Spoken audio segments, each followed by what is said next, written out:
구약성경 민수기 31장 1절에서 12절까지 우리 한 목소리로 함께 봉독하겠습니다. 여호와께서 모세에게 말씀하여 이르시되 이스라엘 자손의 원수를 미디안에게 갚으라. 그 후에 내가 내 조상에게로 돌아가리라. 모세가 백성에게 말하여 이르되 너와 함께 있는 사람들 가운데서 전쟁에 나갈 사람들을 무장시키고 미디안을 치러 보내어 여호와의 원수를 갚되 이스라엘 모든 지파에게 각 지파에서 1000명씩을 전쟁에 보낼지니라 하매 각 지파에서 1000명씩 이스라엘 100만 명 중에서 12,000명을 택하여 무장을 시킨지라. 모세가 각 지파에 1000명씩 싸움에 보내되 제사장 엘라살의 아들 비누아스에게 성소의 기구와 신호나팔을 들려서 그들과 함께 전쟁에 보내매 그들이 여호와께서 모세에게 명령하신 대로 미디안을 쳐서 남자를 다 죽였고 그 죽인 자 외에 미디안의 5왕을 죽였으니 미디안의 왕들은 에위와 레겜과 수르와 후르와 레바이며 또 부올의 아들 발람을 칼로 죽였더라. 이스라엘 자손이 미디안의 부녀들과 그들의 아이들을 사로잡고 그들의 가축과 양떼와 재물을 다 탈취하고 그들이 거처하는 성읍들과 촌락을 다 불사르고 탈취한 것, 노략한 것, 사람과 짐승을 다 빼앗으니라.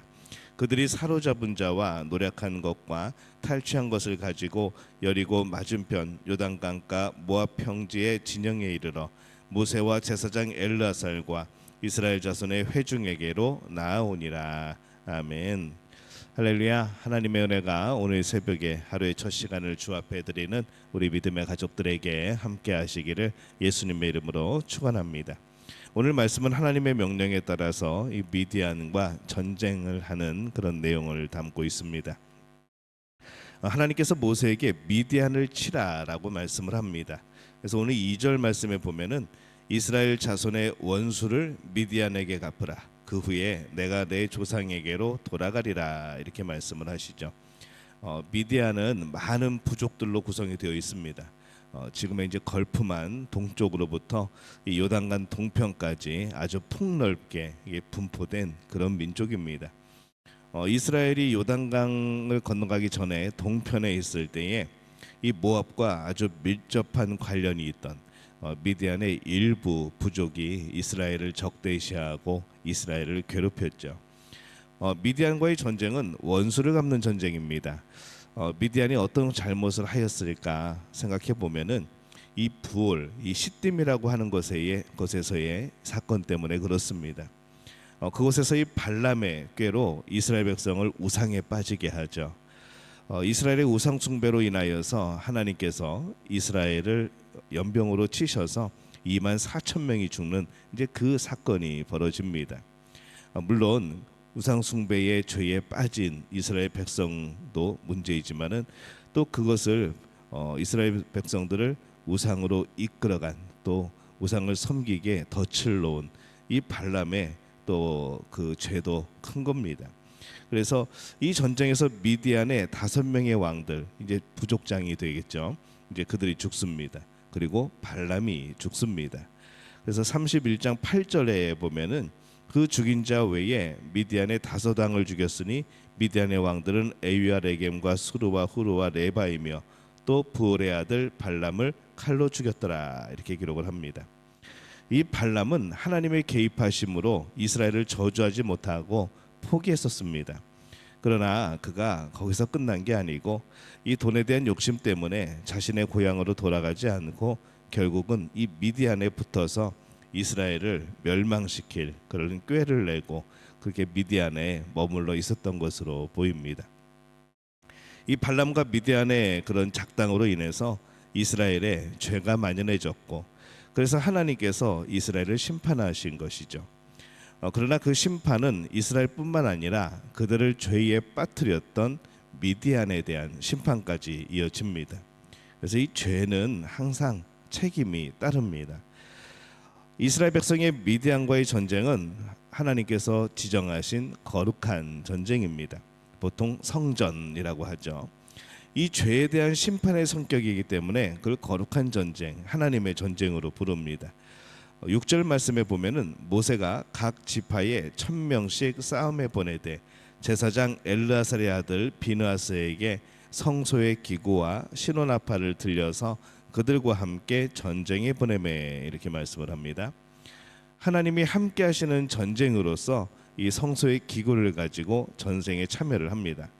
이 성전의 기구가 이 언약궤인지 아니면 성소의 다른 기구들을 가지고 간 것인지 정확하게 기록되어 있지는 않습니다. 그러나 이 성소의 기구를 가지고 전쟁에 참여함으로 이 전쟁이 하나님께서 임재하시는, 하나님께서 허락하시는 거룩한 전쟁임을 우리가 알 수 있는 것이죠. 이 오늘날의 전쟁의 관점에서 보면은 이 당시 전쟁이 너무 잔인하다고 우리가 생각할 수도 있습니다. 오늘날 전쟁이 있어서도 그래도 막 서로가 민간인은 죽이지 않으려고 나름대로 노력들은 합니다. 그런데 이 미디안과의 전쟁은 진멸하는 전쟁입니다. 그래서 오늘날 사람들에게는 이러한 것에 대한 거부감이 들고 어떻게 이럴 수가 있을까라는 그런 생각들도 하게 되어집니다. 그러나 오늘 말씀을 보면은 오늘날 전쟁에서도 이 민간인까지 모두 죽여야 되는 것은 아닙니다. 그런 의미는 아니죠. 오늘 말씀에서는 그렇습니다. 시대가 달라서 그 전쟁이 의미하는 것이 다르다는 것을 우리가 좀 기억을 할 필요가 있습니다. 성경 안에서도 이 가나안에 들어갈 때와 이후 왕정 시대 때 다른 나라의 전쟁을 할 때 또한 많이 달랐던 것이죠. 사울이 아말렉과 전쟁할 때는 진멸해야 됐지만은 다른 이웃 나라들과는 진멸하는 전쟁이 아니었던 것을 우리가 기억을 합니다. 이 다윗이 이웃 나라들과 전쟁할 때도 마찬가지죠. 여기서의 진멸은 죄에 대한 심판의 아주 엄격함을 의미하는 겁니다. 그리고 이 진멸은 미디안을 진멸하기 전에 사실 이스라엘이 먼저 진멸될 뻔했습니다. 이스라엘이 미디안의 꾀로 인하여서 다 죽을 뻔하였던 것이죠. 그리고 실제로 24,000명이 죽습니다. 이 죄의 문제는 바이러스와 같습니다. 그래서 전염성이 있고 그래서 그것에 대한 경계로 항상 이 죄에 대한 심판은 진멸이 따르는 것을 보게 되어지는 것이죠. 죄는 치명적인 겁니다. 그렇기 때문에 진멸해야 되는 것이죠. 조금 남겨놓고 이 정도는 괜찮고 그런 문제가 아니라 이와 진멸하지 않으면은 그 죄는 또 살아서 우리에게 하나님부터 멀어지게 하는 그런 역할들을 하는 겁니다. 이것은 좀 괜찮아지는가 조금 심해지는가 이런 문제가 아니라 이것은 우리가 죽느냐 사느냐의 문제이기 때문에 죄의 문제는 어느 전쟁보다 치열하고 더 큰 결과를 미치기 때문에 진멸 이상의 의미를 가지게 되어지는 것이죠.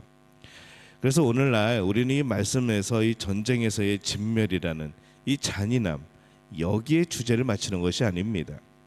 죄에 대한 엄격함 여기에 대해서 우리는 초점을 맞추는 것이죠. 우리 자신의 죄와 또한 우리를 넘어뜨리려는 죄에 대해서 우리는 조금 더 엄격할 필요가 있습니다. 우리 스스로가 이 정도는 괜찮을 거야 라고 하는 이런 안심은 이게 근거가 없는 것이죠. 하나님이 아니라고 하시면 아닌 겁니다. 거기에 대해서 이 정도는 괜찮지 않을까, 이 정도는 좀 봐주시지 않을까, 살다 보면 이럴 때도 있는 것이지, 이런 생각과 이런 표현과 이런 용납은 허용되지가 않는 겁니다. 죄는 죄인 겁니다. 죄는 슬며시 다가옵니다. 그리고 가장 치명적인 죽음을 우리에게 주는 것이죠. 이스라엘이 미디안과의 전쟁에서 엄격하게 다루는 것을 봅니다. 우리는 우리 삶의 죄와의 전쟁에서 더 많이 엄격해야 하는 것이죠. 이것을 날마다 기억해야 됩니다. 속지 말아야 하는 것이죠. 또 이스라엘이 죄를 행하도록 유혹한 미디안에 대해서 하나님께서 참 엄격하게 전쟁을 명령하시고 그들을 진멸할 것을 말씀하시는 것을 오늘 보게 됩니다. 오늘날 신앙인들이 죄에 대해서 너무 관대합니다. 죄가 하나님의 마음을 얼마나 아프게 하는지 이해하지 못하는 것이죠. 이해하려고 하지도 않는 경우도 많습니다. 그냥 내가 옳은 것, 내가 기준이 되어지고 내가 맞으면은 그게 죄이든 말든 그것이 어떤 일이든 그냥 옳다고 하는 일들, 자신의 삶을 얼마나 그것이 파괴하는지 생각하지 못하는 겁니다.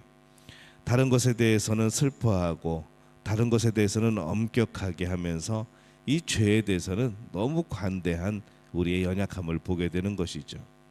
우리는 죄에 대해서 더 엄격해야 됩니다. 날마다 기억하며 살아가야 됩니다. 이 미디안과의 전쟁이 진멸인 것처럼 우리들의 죄와의 싸움이 날마다 진멸이어야 하는 겁니다. 죄가 우리 근처에서 얼씬거리지 못하도록, 죄가 타협의 손길을 내밀 때 단호하게 뿌리치고 그냥 쳐다보지도 않는 것, 이렇게 해야지 우리는 겨우겨우 그 죄를 넘어갈 수 있고 승리할 수가 있게 되는 것이죠. 하지만은 타협할까 말까 고민하고 또 더 타협이 좋아 보이는 그런 상황에 우리가 있다고 한다면은 우리는 빨리 깨어나야 될 줄로 압니다. 우리의 죄들이 우리 근처에서 얼씬거리지 못하도록, 우리 믿음교회 성도들은, 우리 새벽기도에 참여하는 이들은 이 죄가 쟤는 아무리 욕을 해도 넘어갈 사람이 아니야라고 말할 수 있는 그런 신앙의 모습을 보이는, 그런 마음을 잡는, 그런 믿음을 가진 그런 믿음의 가족들이 되어지시기를 예수님의 이름으로 축원합니다.